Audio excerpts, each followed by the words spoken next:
తెలంగాణలోనూ పెట్రోల్ కొరత వేధిస్తోంది. బంకుల దగ్గర వాహనదారులు బారులు తేలుతున్నారు. కొన్ని బంకుల ముందు నో స్టాక్ బోర్డు దర్శనమిస్తున్నాయి. పెట్రోల్ కొరతతో వాహనదారులు ఇబ్బందులు పడుతున్నారు.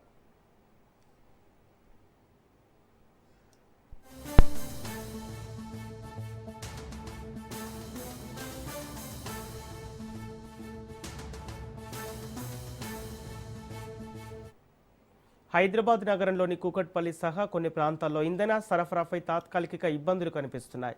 కొన్ని పెట్రోల్ బంకుల్లో నో స్టాక్ బోర్డు దర్శనమిస్తున్నాయి.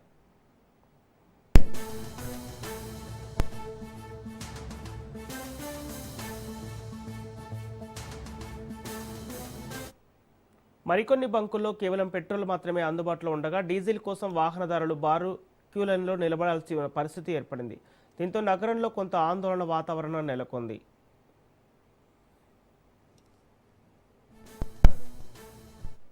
అయితే సంబంధిత వర్గాలు ఈ పరిస్థితిని తాత్కాలికమేనని, సరఫరా వ్యవస్థ సాధారణంగానే కొనసాగుతోందని స్పష్టం చేస్తున్నాయి. కొన్ని ప్రాంతాల్లో అధిక డిమాండ్ మరియు ఒకేసారి పెద్ద సంఖ్యలో కొనుగోలు చేయటం వల్లే ఈ పరిస్థితి ఏర్పడిందని తెలుస్తోంది.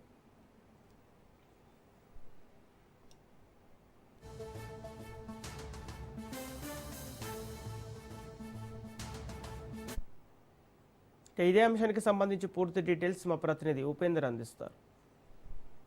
సంపత్, ఇప్పుడు రాష్ట్రంలో మళ్ళీ పెట్రోల్ డీజిల్ కొరతతో కూడా తీవ్ర ఇబ్బందులు పడుతున్న పరిస్థితి కనిపిస్తుంది. ఇక ప్రభుత్వానికి బాధ్యతగా నిలవాల్సినటువంటి ఆయిల్ కంపెనీలు పూర్తికంగా వ్యవహరిస్తూ కృత్రిమ కొరతను అయితే సృష్టిస్తున్నాయి. ఇక అమెరికా ఇరాన్ యుద్ధ ప్రభావంతో అటు పెట్రోల్ డీజిల్ కొరత వైపు వేధిస్తుండగా, మరోవైపు అందుబాటులో ఉన్నటువంటి ఇంధన వనరులను కూడా వినియోగించుకోవడంలో అటు వినియోగదారులు తీవ్ర ఇబ్బందులు పడుతున్న పరిస్థితి కనిపిస్తుంది. ఆయిల్ కంపెనీలు అరాచకానికి పాల్పడుతున్నట్లయితే తెలుస్తుంది. ఇక రాష్ట్ర వ్యాప్తంగా ఉన్నటువంటి పెట్రోల్ డీజిల్ బంకులకు 3-4 రోజులకు ఒకసారి మాత్రమే ట్యాంకర్లు పంపిస్తున్నారు. దీంతో రోజువారీ విక్రయాలకు సరిపడ పెట్రోల్ డీజిల్ రాక అటు డీలర్లు బంకుల వద్ద కూడా నో స్టాక్ బోర్డులు అయితే పెడుతున్న పరిస్థితి కనిపిస్తుంది. ఇక ఉమ్మడి ఖమ్మం జిల్లా వ్యాప్తంగా కూడా నిన్నటి నుంచి కూడా ఇదే పరిస్థితి కొనసాగుతుంది. ఇక రాష్ట్రంలో ఇలా రోజుకు ఒక నగరంలో కూడా దాదాపుగా 1000 నుంచి 1200 బంకులు మూతపడుతున్న పరిస్థితి కనిపిస్తుంది. ఇక దీంతో వాహన చోదకులు, రైతులు అదేవిధంగా తీవ్ర ఇబ్బందులు పడుతున్న పరిస్థితి కనిపిస్తుంది. రాష్ట్ర వ్యాప్తంగా దాదాపుగా 4200 పెట్రోల్ బంకులు ఉన్నాయి. ఇప్పటికే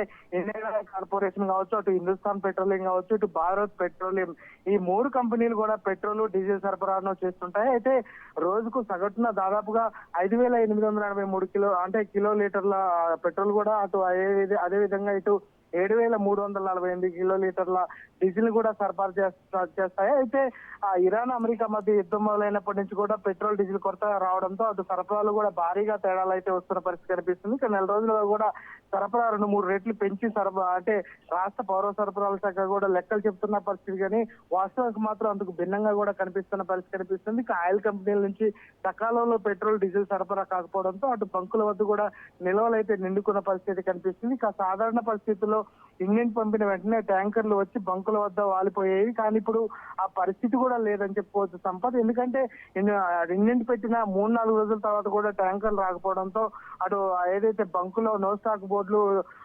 పెట్టాల్సిన పరిస్థితి కనిపిస్తుంది. ఆ తర్వాత నో స్టాక్ బోర్డులు కూడా పెడుతున్న పరిస్థితి కనిపిస్తుంది. ఇలా రోజుకు 25 నుంచి 30% పెట్రోల్ బంకులు కూడా మూతపడుతున్నట్లయితే మనకు సమాచారం అవుతుంది. ఇక రాష్ట్ర ఏదైతే గతంలో క్రెడిట్ సిస్టమ్ ఉండేది, బంకులకు పెట్రోల్ డీజిల్ సరఫరా చేసిన తర్వాత కొంత సమయం ఇచ్చి ఆయిల్ కంపెనీలు డబ్బులు తీసుకునేవి.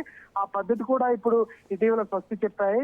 ముందు డబ్బులు ఎవరైతే కడతారో ఇండెంట్ పెడితేనే స్టాక్ సరఫరా చేస్తున్నాయి. అయితే పైగా ఇండెంట్ పెట్టి డబ్బులు జమ చేసిన తర్వాత కూడా 3-4 రోజులైనా కూడా ట్యాంకర్లు పంపించకపోవడంతో రోజుకు 20 నుంచి 30% బంకులు మూతపడేలాగా అటు విక్రయాలు కూడా భారీ మేర తగ్గిపోయినట్టయితే తెలుస్తుంది. ఇక ఖమ్మం జిల్లాలో నిన్న ఒక్కరోజే దాదాపుగా 118 బంకులు కూడా మూతపడడంతో అటు వినియోగదారులు కావచ్చు, అదేవిధంగా రైతులు తీవ్ర ఇబ్బందులు పడుతున్నారు. నష్టాలు పాలవుతున్న డీలర్లు అని కూడా వారంతా కూడా వాపోతున్న పరిస్థితి కనిపిస్తుంది. ఆయిల్ కంపెనీలు నష్టాలు తగ్గించుకోవడానికి కృత్రిమ కొరత సృష్టిస్తుంటే బంకుల డీలర్లు నష్టాల్లో మునిగిపోతున్నారని మనం చెప్పుకోవచ్చు. ఎందుకంటే ముందస్తుగా ఇన్వెంట్ డబ్బులు చెల్లించినటువంటి వడ్డీ కూడా నష్టపోతున్నట్లయితే వాళ్ళు చెప్తున్నారు. ఇప్పటికే ఇన్సూరెన్స్, రవాణా, సిబ్బంది వేతనాలు, ఇతర నిర్వహణ ఖర్చులు మొత్తం కూడా వారంతా చూసుకుంటున్న పరిస్థితి కనిపిస్తుంది. అయితే బంకులు నిండిన ఏదైతే నడిచినటువంటి నష్టకపోయినా అటు ఖర్చు మాత్రం తప్పడం లేదని అయితే వారు చెప్తున్నారు. అరకొర స్టాక్ సరఫరా చేస్తుండడంతో 2-3 రోజులు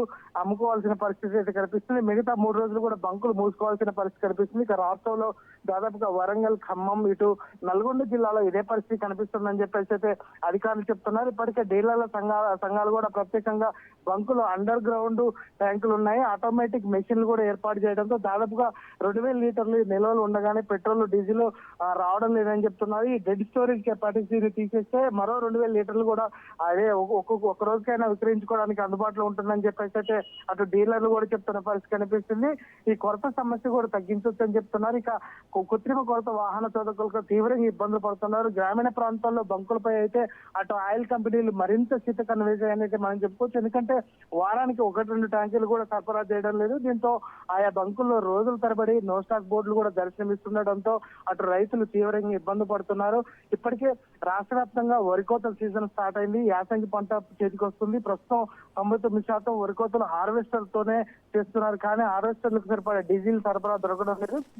వరి కోతలు ఇబ్బందులు పడుతున్నారు. మరోవైపు ఉష్ణోగ్రతలు కూడా భారీగా పెరిగి ఎండలు కూడా దంచి కొడుతుండటంతో అటు ఏదైతే వరి కల్లాల వద్ద రైతులు కూడా తీవ్ర ఇబ్బందులు పడుతున్నారు. వరి గింజలు ఎండగానే హార్వెస్ట్ చేయకపోతే లోపల ఉన్నటువంటి బియ్యం గింజలు ఎండిపోతాయని చెప్పేసి అయితే వారు ఆరోపిస్తున్న పరిస్థితి కనిపిస్తుంది. ఇక రాష్ట్రంలో ఇంధన కొరత లేదని చెప్పేసి ఇప్పటికి అటు పెట్రోల్, డీజిల్ నిల్వలు సమృద్ధిగా ఉన్నాయని చెప్పేసి అటు రాష్ట్ర పౌర సరఫరా శాఖ కమిషనర్ శ్రీపెన్ రవీంద్ర కూడా చెప్తున్నప్పటికీ ఇక్కడ వాస్తవ పరిస్థితులు మాత్రం అందుకు భిన్నంగా కనిపిస్తున్న పరిస్థితి కనిపిస్తుంది. నిన్న ఒక్కరోజే రాష్ట్ర వ్యాప్తంగా దాదాపుగా 9574 అంటే కిలో లీటర్ల పెట్రోల్ కావచ్చు, అదే విధంగా 14,457 డీజిల్ అంటే లీటర్ల డీజిల్ సరఫరా కూడా ఆగిపోయినట్లు అయితే చెప్తున్నారు. అటు అధికారులు మాత్రం అంతా కూడా సక్రమంగానే ఉందని చెప్పేసి చెప్తున్నప్పటికీ ఇక్కడ పరిస్థితులు మాత్రం భిన్నంగా కనిపిస్తున్న పరిస్థితి కనిపిస్తుంది. ఇక ఇటు ఐఓసీఎల్ కంపెనీ నుంచి దాదాపుగా ఇప్పటికే 1,02,767 లీటర్లు కావచ్చు, అటు హెచ్పిఎల్ నుంచి కూడా దాదాపుగా 76,004 లీటర్లు, ఇటు బీపీఎల్ నుంచి కూడా 43,000 లీటర్ల